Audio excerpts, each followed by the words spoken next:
제 주장은 아시다시피 제가 이 영화를 만들 때 이 영화를 만드는 목적은 우리 모두가 이 일에 책임이 있다는 것, 그의 희생이 모든 인류를 위한 것이라는 점을 강조하는 것이었습니다. 에티오피아 성경에도 예수가 언급되어 있나요? 라는 질문을 받았는데 간단히 답하자면 네입니다. 멜 깁슨은 진정으로 그리스도의 이야기를 전하고 싶다면 이 세상에만 국한해서는 안 된다고 설명한 적이 있습니다.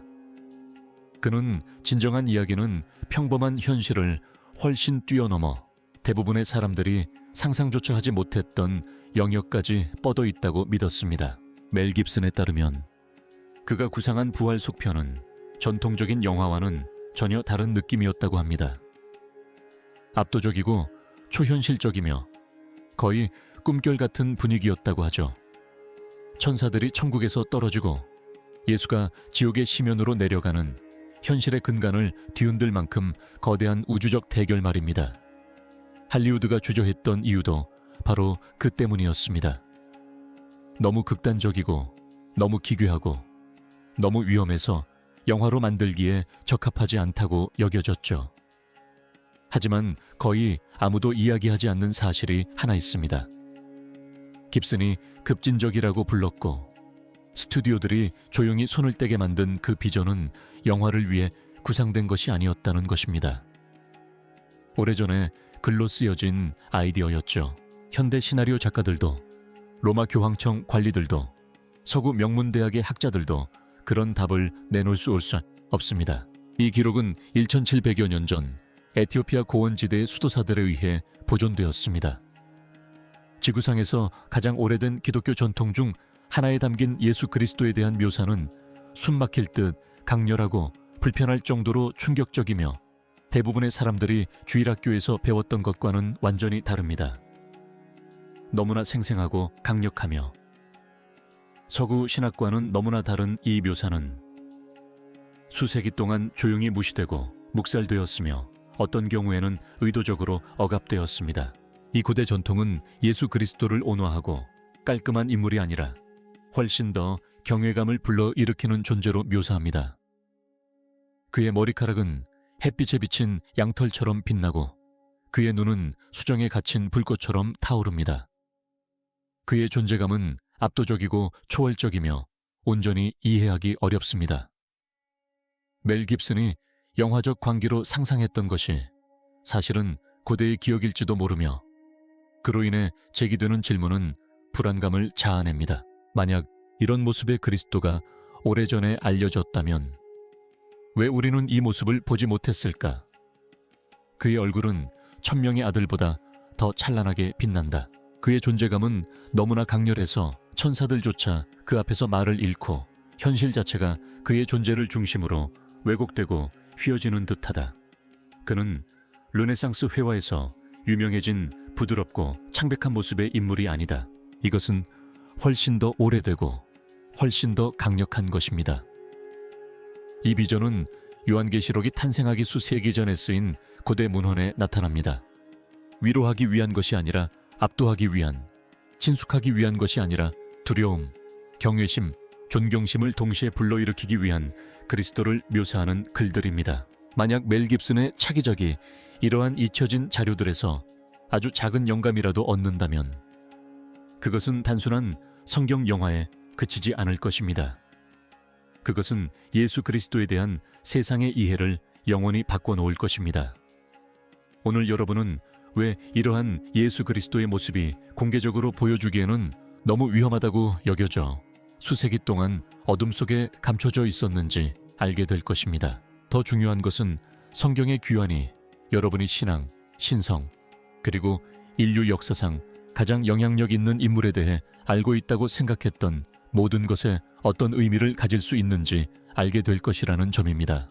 서구의 대부분의 기독교인들은 성경이 지금 있는 그대로 완전하다고 믿으며 자랍니다. 개신교인들은 성경이 66권으로 이루어져 있다고 배우고 가톨릭 신자들은 73권으로 이루어져 있다고 배웁니다. 그게 전부입니다. 하나님의 완전하고 최종적인 말씀. 빠진 것도 숨겨진 것도 없다. 하지만 서쪽에서 멀리 떨어진 에티오피아의 고대 고원 깊숙이 들어가면 그러한 확신은 무너지기 시작한다. 그곳에는 가파른 절벽에 새겨진 수도원들이 있는데 오직 밧줄과 맨손 그리고 믿음으로만 도달할 수 있는 곳이다. 그리고 그 수도원 안에는 전혀 다른 이야기를 전하는 성경이 있다. 에티오피아 성경은 최대 81권으로 구성되어 있으며 일부 전승에서는 88권에 이르기도 한다. 이는 결코 작은 차이가 아닙니다. 지구상 어디에서도 찾아볼 수 없는 성경 전체, 완전한 원문들이 여기에 해당합니다. 이 기록들은 라틴어나 그리스어보다 앞서 기독교 문학 전통을 형성한 고대 성스러운 언어인 예수어로 보존되었습니다. 암흑시대에 유럽이 혼란에 빠지고 로마가 붕괴하며 도서관이 불타고 지식이 사라져 가던 시기에 에티오피아의 수도사들은 정반대의 길을 걸었습니다. 높은 산 속에서 그들은 세대를 거듭하며 한 글자 한 글자 정성스럽게 손으로 이 원고들을 필사했습니다. 이 추가 문서들 중에는 종교 역사상 가장 논란이 많고 폭발적인 문서들이 포함되어 있습니다. 에녹서, 희년서, 이사야 승천기, 그리고 맥케이브 서 등이 바로 그것입니다. 이 문서들은 변두리에서 읽히는 글들이 아니었습니다. 초기 기독교인들은 이 문서들을 읽고 인용하며 신성하게 여겼습니다. 그러다가 나중에 강력한 교회 공의회에서 일반 신자들이 접근하기에는 너무 위험하다고 판단하여 공개를 금지했습니다. 그리고 이 문서들 속에는 대부분의 서구 기독교인들이 거의 알아보지 못할 예수 그리스도의 모습이 숨겨져 있습니다. 그들이 배운 것과 모순되어서가 아니라 애초에 그들에게 얼마나 많은 것이 드러나지 않았는지를 보여주기 때문입니다. 유럽 미술과 종교 전통에서 예수 그리스도는 대개 온화하고 조용하며 겸손하고 자비로운 영혼을 달래주는 위로의 존재, 창백한 피부, 친절한 눈빛, 부드러운 표정, 윤기나는 머리카락을 가진 모습으로 묘사됩니다. 그는 선한 목자이며 죄인의 친구이고 뺨을 맞으면 다른 뺨을 내미는 분입니다. 물론 이러한 특징들은 성경 이야기 속에 존재하지만 그것은 전체 모습의 일부일 뿐입니다. 고대 에티오피아 문헌은 서구 기독교가 서서히 누그러뜨리거나 완전히 없애버린 그리스도의 또 다른 면모를 보여줍니다. 에티오피아에 보존된 경전에서 그리스도는 단순히 위로하는 존재가 아닙니다. 그는 우주적이고 압도적인 존재이며 타오르는 빛과 신성한 불로 충만한 존재입니다. 그의 존재만으로도 천사들은 말없이 경외심을 품고 엎드립니다. 그는 구원자일 뿐만 아니라 심판자이며 치유자일 뿐만 아니라 전사입니다. 그는 비추는 빛이자 눈부신 빛입니다. 이 글들은 그의 외모를 놀라울 정도로 세밀하게 묘사합니다. 그의 머리카락은 햇빛에 비친 양털처럼 빛나고 그의 눈은 수정에 갇힌 불꽃처럼 타오릅니다. 그의 얼굴은 천명의 아들보다 더 찬란하게 빛나지만 동시에 완벽한 평화로움을 발산합니다. 그가 말할 때 그의 목소리는 단순한 단어 전달을 넘어 차원을 초월하여 울려 퍼집니다. 산들이 떨리고 물이 갈라지고 천사들이 복종하고 악마들이 굴복합니다. 그의 존재는 단순히 현실에 존재하는 것이 아닙니다. 현실 자체가 그에게 반응하고 시간이 뒤바뀝니다. 공간이 휘어집니다. 존재의 구조 자체가 그의 존재를 중심으로 진동합니다. 이것은 상징적인 언어가 아닙니다. 이는 극적인 효과를 위한 시적인 과장이 아닙니다. 에티오피아 경전에 따르면 이것이 바로 에티오피아 고원지대에 소중히 보존된 기독교인들이 처음 접한 그리스도상이며 나머지 세계 대부분의 사람들에게는 더 조용하고 안전하며 다루기 쉬운 버전이 소개되었습니다. 멜 깁슨이 이 이야기에 등장하는 이유이자 그가 이러한 사상과 얼마나 깊이 연결되어 있는지를 보여주는 지점입니다. 2004년 깁슨은 전 세계 문화에 충격을 준 영화 패션 오브 크라이스트를 감독했습니다. 역사적 진정성을 보존하기 위해 아람어, 라틴어, 히브리어로 촬영된 이 영화는 예수의 생애 마지막 12시간에 집중했습니다. 채찍질, 가시관, 그리고 고통스럽고 처절한 골고다 언덕으로의 여정. 그 어떤 것도 순화되거나 숨겨지지 않았습니다. 그 결과는 전례 없는 것이었습니다. 약 3천만 달러라는 비교적 적은 제작비로 제작된 이 영화는 전 세계적으로 6억 달러 이상의 수익을 올리며 거의 20년 만에 미국 역사상 가장 높은 수익을 기록한 R등급 영화가 되었습니다. 하지만 멜 깁슨에게 그 영화는 결코 완전한 이야기가 아니었습니다. 그는 20년 넘게 조용히 속편을 구상해왔으며 이제 공식 제목은 그리스도의 부활입니다. 그가 공개적으로 밝힌 내용은 고대 에티오피아 경전에 기록된 우주적 비전과 놀라울 정도로 유사합니다.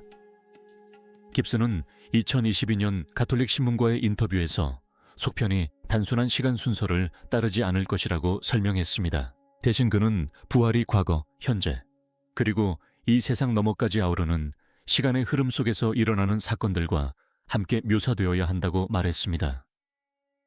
그는 이야기가 천사들의 타락에서 시작되어야 하며 이는 완전히 다른 영역으로 들어가는 것을 의미한다고 강조했습니다. 그러자 그는 듣는 이들을 깜짝 놀라게 하는 말을 했습니다. 이 이야기를 제대로 하려면 지옥에 가야 한다는 것이었습니다. 이후 조 로건 익스피리언스에서 깁슨은 그 아이디어를 더 자세히 설명했습니다. 그는 대본을 2가지 버전으로 작업 중이라고 밝혔는데 하나는 보다 전통적이고 구조적인 버전이고 다른 하나는 마치 환각제를 복용한 듯한 버전이라고 묘사했습니다. 그의 논리는 간단했다. 이야기는 다른 차원들을 거쳐 지옥을 거쳐 천사들이 천국에서 타락하는 순간을 보여준다는 것이다. 깁슨은 성경을 검증 가능한 역사로 일관되게 묘사해 왔습니다. 그는 자신이 독실한 기독교 신자이며 성경을 전적으로 신뢰한다고 공개적으로 밝혔습니다. 그러나 그가 끊임없이 언급하는 그리스도가 여러 차원을 넘나들며 타락한 천사들과 맞서 싸우고 천국, 지상, 지옥 사이의 경계를 허무는 모습은 서양 정경 성경에는 나타나지 않습니다. 하지만 에티오피아 성경에는 놀라울 정도로 자세하게 묘사되어 있습니다. 2편으로 제작되는 영화로 공식 확정된 그리스도의 부활은 라이온스 게이트를 통해 2027년 개봉 예정입니다. 멜 깁슨 감독이 이 고대의 우주적 비전을 스크린에 제대로 구현해낸다면 단순히 기존 이야기를 이어가는 것을 넘어 현대 사회에 한 번도 공개되지 않았던 새로운 그리스도의 모습을 부활시킬지도 모릅니다. 이 영화는 2부분으로 나뉘어 공개될 예정입니다. 1부는 성금요일에, 2부는 40일 후인 승천일에 공개됩니다. 약 1억 달러의 제작비가 투입되어 로마의 대형 스튜디오에서 촬영 중인 이 프로젝트는 역대 가장 야심찬 종교 영화 중 하나로 평가받고 있습니다. 멜 깁슨이 자신이 제시한 비전을 충실히 따른다면 관객들은 익숙한 서구식 그리스도상을 접하지 못할 것입니다. 대신 고대 에티오피아인들이 이해했던 그리스도상에 훨씬 더 가까운 강력하고 우주적이며 압도적인 존재감을 지닌 인물을 보게 될 것입니다. 이러한 에티오피아적 그리스도상이 왜 그토록 중요한지 이해하려면 먼저 에녹서와 그 안에 담긴 예언을 이해해야 합니다. 이 예언은 서구 성경이 완벽하고 부족한 것이 없다고 배워온 사람이라면 누구든 불편하게 여길 만한 내용입니다. 에티오피아 정교회는 후에 서구 기독교를 표준화한 주요 에큐메니컬 공의회보다 훨씬 이전부터 존재해 왔습니다. 그 뿌리는 4세기 악솜 왕국의 아나 왕 통치 시대로 거슬러 올라갑니다. 이는 에티오피아가 지구상에서 가장 오래된 기독교 국가 중 하나이며 유럽의 많은 지역에서 기독교가 전파된 시기보다도 오래되었다는 것을 의미합니다. 7세기에 이슬람 세력이 북아프리카와 중동을 휩쓸었을 때 에티오피아는 매우 드문 상황에 놓였습니다. 이슬람 영토에 완전히 둘러싸인 기독교의 요새로서 지리적으로 고립된 것입니다.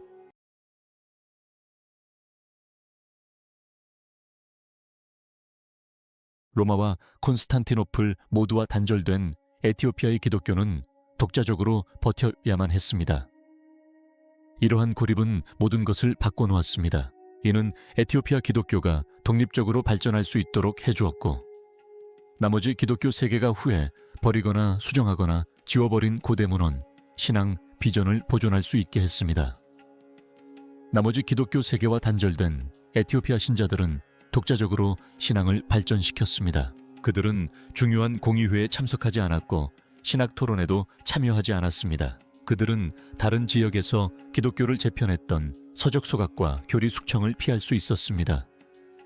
그 덕분에 그들은 그리스도 탄생 수세기 전, 아마도 기원전 300년경에 쓰여진 에녹서를 보존할 수 있었습니다. 에녹서 전체에 걸쳐 신비로운 인물이 거듭 등장합니다. 그는 인자, 선택받은 자, 의로운 심판자라고 불립니다. 본문은 불의 강으로 둘러싸인 천상의 법정을 묘사합니다. 천사들이 무릎을 꿇고 악인들은 최후의 심판을 받습니다. 그리고 그 중심에는 모든 창조물을 심판하는 찬란한 빛의 존재가 서 있습니다. 제사 16장에서는 그를 놀라울 정도로 명확하게 묘사합니다.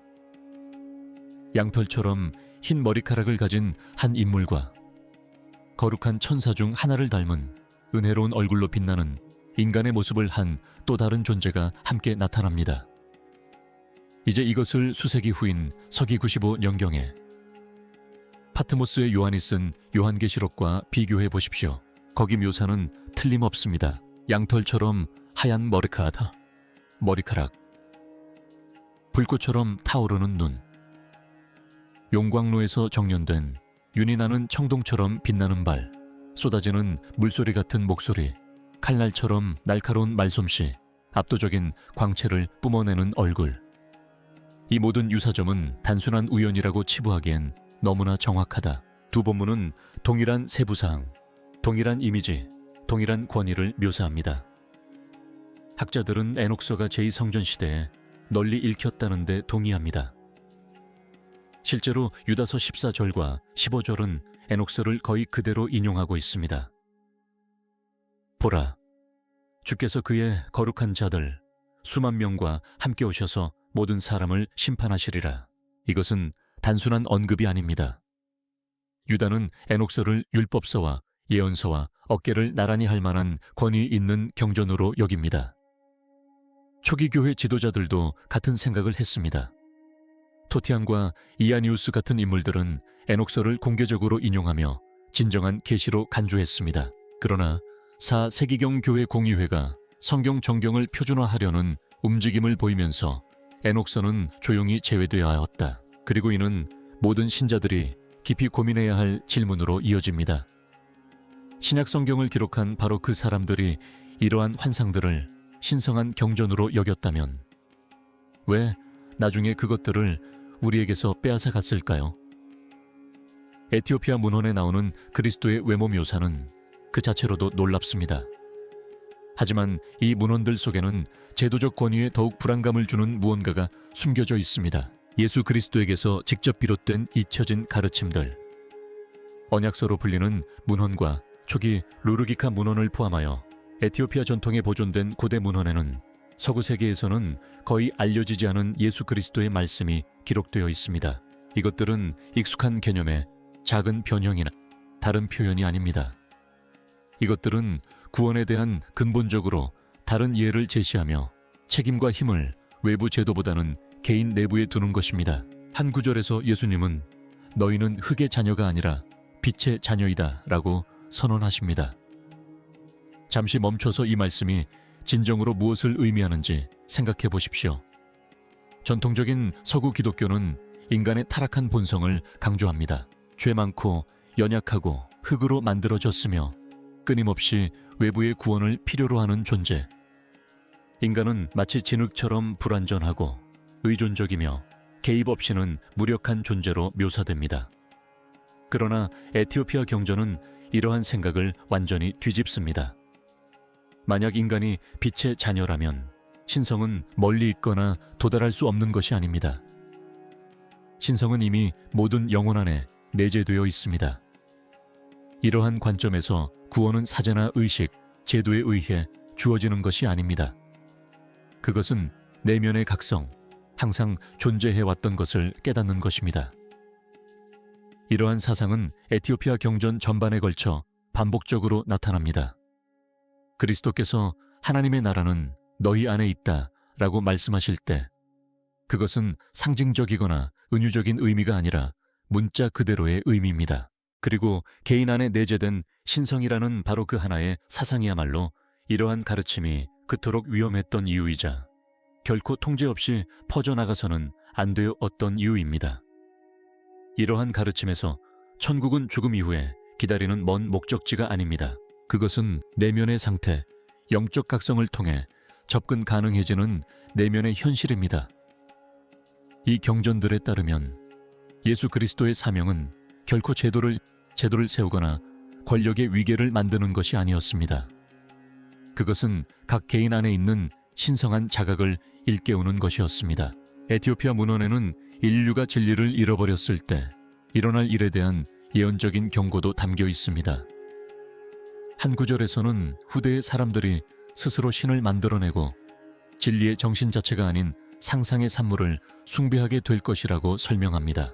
역사는 그 경고를 섬뜩할 정도로 정확하게 실현시켰다. 유럽 르네상스 시대에 예술가들은 그리스도의 이미지를 문화적으로 친숙한 모습으로 재창조했다. 창백하고 온화하며 유럽화된 인물들은 사람들을 압도하기보다는 위로하기 위한 것이었다. 시간이 흐르면서 이러한 이미지들은 고대 문헌에 묘사된 찬란한 우주적 그리스도의 모습을 대체했습니다. 영원함은 친숙한 것으로 축소되었고 무한함은 다루기 쉬운 것으로 바뀌었습니다. 예수께서 너희는 세상의 빛이다 라고 말씀하셨을 때 이 기록들은 그분이 상징적으로 말씀하신 것이 아니라 문자 그대로 말씀하신 것이라고 시사합니다.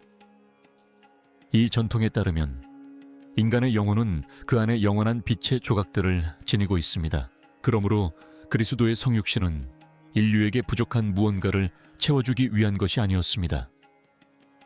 그것은 이미 우리 안에 존재하는 것을 드러내기 위한 것이었습니다.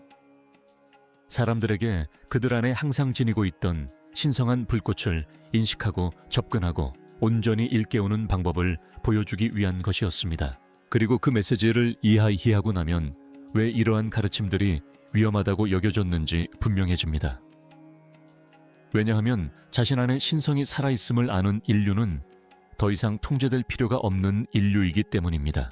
고대 에티오피아 문헌 중 이사야 승천기는 초기 기독교에서 전해 내려오는 가장 신학적으로 급진적인 텍스트 중 하나이며 멜 깁슨이 차기작에서 묘사한 내용과 가장 유사한 텍스트로 꼽힌다. 학자들은 이 문헌문의 시기를 1세기 후반 또는 2세기 초반으로 보고 있으며 이는 후대에 신약 성서의 일부가 된 일부 문헌들과 동시대적이거나 심지어 더 이전의 것일 수도 있음을 시사합니다. 이 책에서 예언자 이사야는 7개의 서로 다른 천상 영역을 통과하는 특별한 여정을 떠납니다. 각 영역은 이전 영역과 완전히 다르며 독특한 존재들, 신과의 다양한 친밀도, 그리고 대부분의 사람들이 성경적 우주론과 연관짓는 단순한 3개 구조보다 훨씬 더 복잡한 현실의 층위들로 가득 차 있습니다. 이사야는 물질 세계에서 시작하여 단계적으로 천상으로 올라갑니다. 그 과정에서 그는 돌이나 나무가 아닌 빛과 소리로 이루어진 천상의 건축물들을 만납니다. 그는 살아있는 불꽃으로 만들어진 문을 통과하고 수정처럼 반짝이는 별빛 위를 걷습니다. 천국의 건축물은 단단한 물질이 아니라 에너지, 진동, 그리고 광채로 이루어져 있습니다. 그가 만나는 천사들은 인간의 눈으로는 도저히 감당할 수 없을 만큼 압도적인 광채를 발합니다. 각 단계는 이전 단계보다 더욱 장엄합니다. 첫 번째 천국에서는 천사들이 지상 세계의 일들을 관장합니다. 두 번째 천국에서는 천체들이 직접 가르침을 받습니다. 세 번째 천국에는 낙원과 생명나무가 있습니다. 이사야가 6번째 하늘에 이르렀을 때 그를 둘러싼 영광은 너무나 강렬하여 그는 경외심에 휩싸여 얼굴을 땅에 대고 엎드렸다. 그 영광은 아직 앞으로 올 무한히 더 위대한 존재의 반영에 불과했기 때문이다.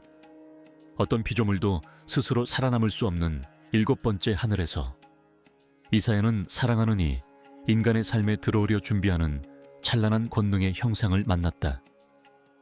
그리고 바로 이 지점에서 이사야의 승천은 진정으로 놀라운 것이 된다. 본문은 그리스도의 하강을 놀라울 정도로 명확하게 묘사한다. 그는 단순히 하늘에서 땅으로 떨어지는 것이 아니다.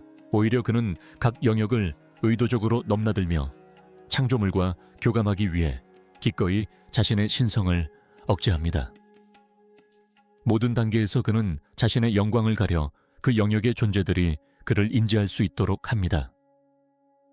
여섯 번째 하늘에서는 여섯 번째 계급의 천사로, 다섯 번째 하늘에서는 다섯 번째 계급의 천사로 나타납니다. 내려올 때마다 그의 광채는 줄어듭니다. 그것이 사라져서가 아니라 억제되기 때문입니다. 그가 베들레헴에서 인간 아기로 세상에 왔을 때 하위 영역의 천사들조차도 그를 단지 어린아이로만 봅니다. 그들은 그 안에 내재된 무한한 우주적 존재를 전혀 알지 못합니다. 오직 하나님 아버지와 성령만이 그가 진정 누구인지 온전히 알아봅니다. 이것은 멜 깁슨이 이야기하고 싶다고 말했던 바로 그런 종류의 이야기입니다.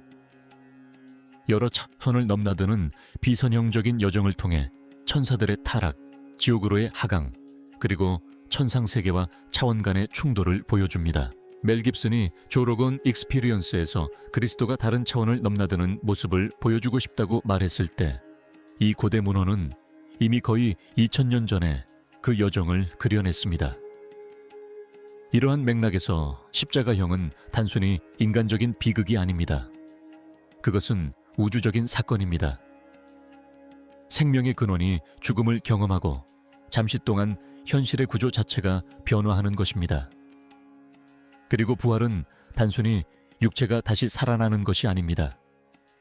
그것은 세상에서 가장 강력한 존재가 스스로 인간의 육신이라는 차원에 갇힌 후 온전하고 무한한 영광을 되찾는 것입니다.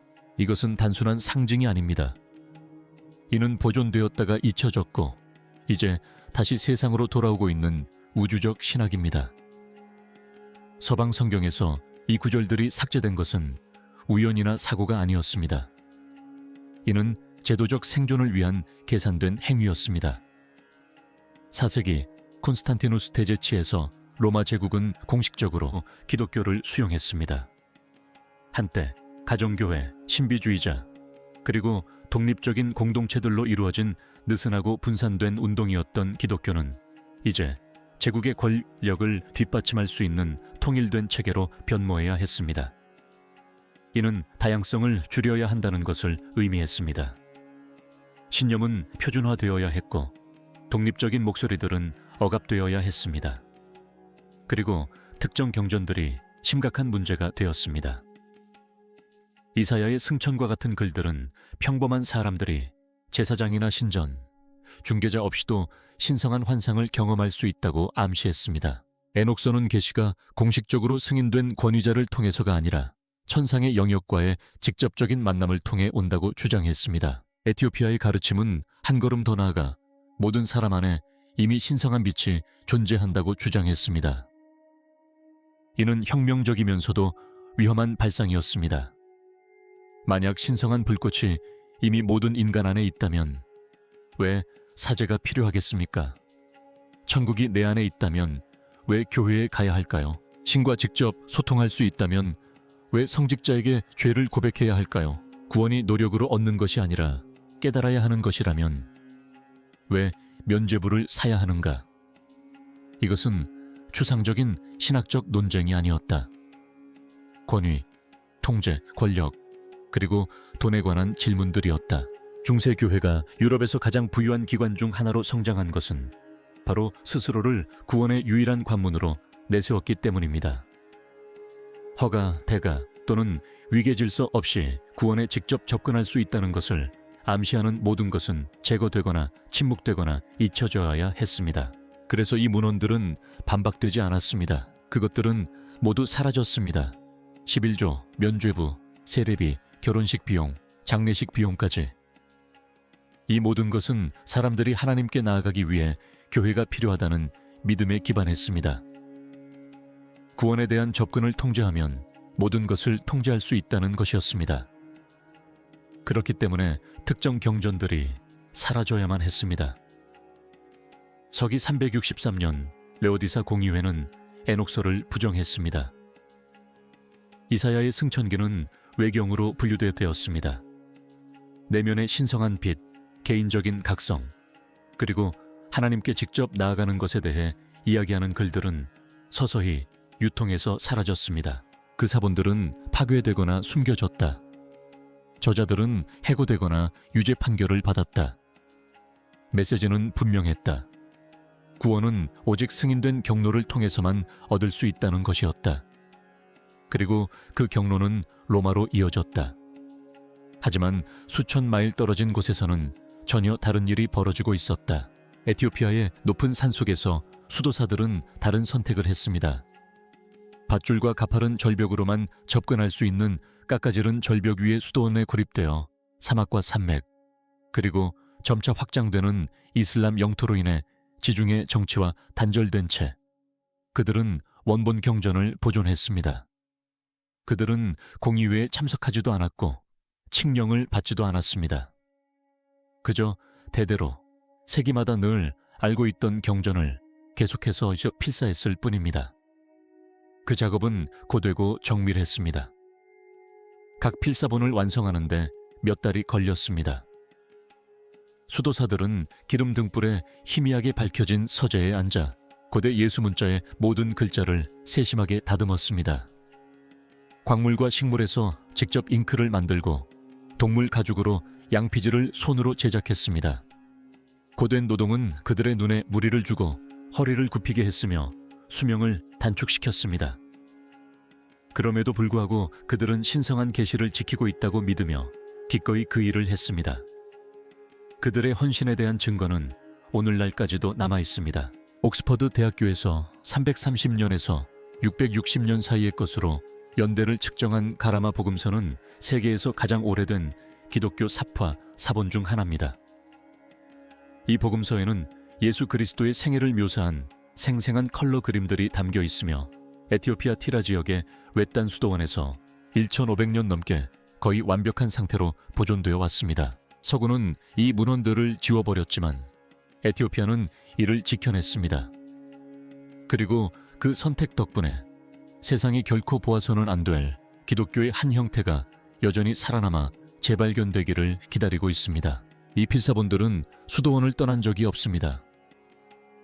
보존팀이 연구 및 복원을 위해 도착했을 때 그들은 절벽을 기어올라 아래쪽 안뜰에 장비를 설치해야 했습니다. 책 자체는 절대로 옮겨지지 않았습니다. 오늘날까지도 이 고대의 그리스도상은 에티오피아 교회 안에 살아 숨쉬며 예술, 예배, 기도에 녹아들어 있습니다. 이 전통에서 예수 그리스도는 우주의 주님, 즉 위엄이 있으면서도 온유한 존재인 엑시바로 알려져 있습니다. 그는 불과 빛, 힘과 온화함을 동시에 구현합니다. 성상화에서 예수는 검은 피부에 크고 날카로운 눈을 가진 모습으로 묘사되며 종종 찬란한 금빛 줄기로 둘러싸여 있습니다. 그는 완전한 인간이면서 동시에 완전한 우주적 존재로 다가가기 쉬우면서도 모든 것에 영감을 주는 존재, 사랑하기에 충분히 가까우면서도 압도할 만큼 광대한 존재로 그려집니다. 이는 단순화된 서구의 이미지와 극명한 대조를 이룹니다. 서구에서는 예수가 위로를 먼저 주고 도전을 나중에 제시하는 경우가 많습니다. 그러나 에티오피아 전통에서는 경외심이 먼저입니다. 당신은 먼저 당신 앞에 서 계신 분, 은하계를 창조하신 말씀을 알아보아야 합니다.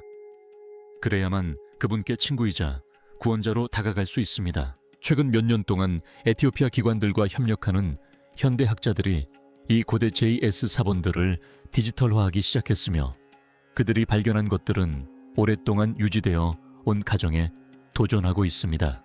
가라마 복음서는 이전에 생각했던 것보다 훨씬 더 오래된 야번역 복음서의 증거를 제공합니다. 또한 이 복음서들은 고대 말기에 악솜 왕국에서 정교한 회화 및 사본 제작 기술이 번성하여 유럽의 대부분 지역이 그에 필적할 만한 기반 시설조차 갖추지 못했던 시기에 놀라운 아름다움을 지닌 채색 사본들을 제작했음을 보여줍니다. 에티오피아 전통에서 그리스도의 기적은 단순한 친절 행위가 아닙니다. 그것은 우주의 질서를 회복하는 것입니다. 폭풍이 잠잠해지는 것은 창조물이 창조주를 알아보았기 때문입니다. 물이 그분을 품는 것은 그분의 음성을 기억하기 때문입니다. 치우는 물질을 본래의 신성한 설계대로 되돌립니다. 모든 기적은 동일한 진리를 선포합니다. 창조물은 그분이 누구신지 알고 있습니다. 여기서 그리스도는 살아있는 말씀이며 현실이 존재하는 힘입니다. 빛, 소리, 물질, 그리고 생명은 그분의 말씀이 그것들을 지탱하기 때문에만 존재합니다. 그 말씀이 거두어지면 창조는 끝납니다. 2027년 예수 그리스도의 부활이 도래하면 종교 영화에서 전례 없는 무언가가 드러날지도 모릅니다. 멜 깁슨은 20년 넘게 타락한 천사, 다른 차원, 지옥, 그리고 시간의 흐름을 깨는 이야기에 대해 이야기해 왔습니다. 연구를 통해서인지 우연의 일치인지는 알 수 없지만 그의 비전은 고대 에티오피아 문헌과 매우 유사하다. 이사야의 승천은 그리스도가 여러 하늘을 통과하며 내려오는 모습을 보여줍니다. 에녹서는 창조물을 심판하는 불타는 인자를 드러냅니다. 에티오피아 기독교는 부활을 개인적인 기적이 아니라 현실의 모든 차원을 뒤흔드는 우주적 사건으로 봅니다. 이러한 사상들은 1700년 넘게 전에 내려왔으며 진리가 너무나 소중하여 잃어버릴 수 없다고 믿었던 수도사들이 성경을 조용히 필사하며 지켜왔습니다. 르네상스 미술 속 온화한 예수의 모습은 재해석된 것이었고 우주적인 그리스도는 그 시작이었다. 만약 역사의 한 관점이 그토록 철저하게 묻혀버릴 수 있다면 아직 발견되지 않은 진실은 얼마나 더 많을까? 어쩌면 세상은 마침내 그들이 늘 알고 있던 그리스도를 볼 준비가 된 것일지도 모른다.